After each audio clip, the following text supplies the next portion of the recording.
I give Iron Man 1, I give it a 9. It's rated 6 in my ranking. So that's got to be at least a 9 because of how much I love Marvel movies. It's probably a 9. I thought that, the casting for Robert Downey Jr. is probably the best casting in the MCU.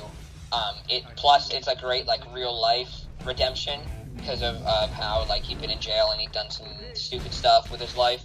But then it's cool how no one wanted to hire him even though he was a great actor. But the Marvel Studios was also going bankrupt. They had to sell all their cool characters. So the failing company and the failing actor teamed up and just made something that has become such a huge cultural phenomenon. And it all started with Iron Man, which still holds up as a good movie even 11 years later. 12 years later now. Jeez, I can't believe it's 12 years old now. I know, it just feels it doesn't feel like 2 years ago that the first 10 years line came out. Yeah. Wow. But yeah, it has been, and it's crazy to think that 12 years ago that movie was made. And while it's not the most ambitious, it's pretty small scale.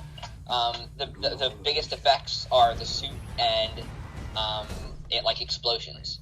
But regardless, since it's not too ambitious, it delivers in the effects department.